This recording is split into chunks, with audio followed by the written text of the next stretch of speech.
Elizio Simulizi. Sio kila unachosikia ni hadithi, nyingine ni historia halisi. Baada ya miaka mingi ya migogoro, ahadi na mvutano, dunia ilifikia hatua ya kufanya maamuzi magumu. Lakini je, inawezekana kugawa ardhi moja kwa pande mbili? Na nini kilitokea baada ya maamuzi hayo? Mwaka 1947, United Nations ilipendekeza mpango wa kugawa eneo hilo katika mataifa mawili, taifa la Wayahudi na taifa la Waarabu. Mpango huu ulijulikana kama United Nations Partition Plan for Palestine.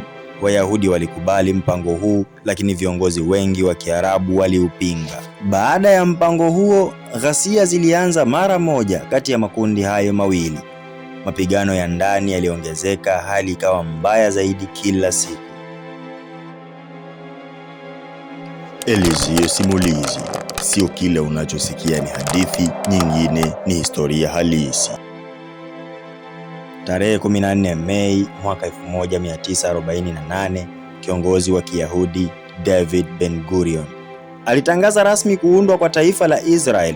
Huu ulikuwa mwanzo mpya kwa Wayahudi wengi, lakini pia mwanzo wa mgogoro mkubwa zaidi. Siku moja tu baada ya tangazo hilo, nchi jirani za Kiarabu ziliamsha vita dhidi ya Israeli. Vita hii ilijulikana kama 1948 Arab-Israel War. Ilikuwa vita ya kwanza kubwa kati ya Israeli na majirani zake. Na mwisho wa vita hiyo, Israel ilidhibiti eneo kubwa zaidi kuliko ilivyopangiwa awali. Mamia ya maelfu ya Waarabu walikimbia makazi yao. Tukio hili lilijulikana na Wapalestina kama Nakba, ikimaanisha maafa.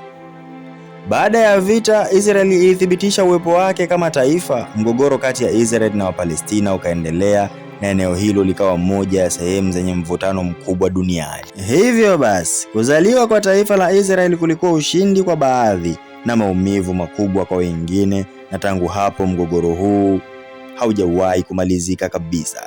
Katika sehemu inayofuata, tutaangalia vita zilizofuata na jinsi hali ilivyozidi kuwa ngumu zaidi. Usisahau kusubscribe, kulike na kucomment katika chaneli yetu ya Elizio Simulizi.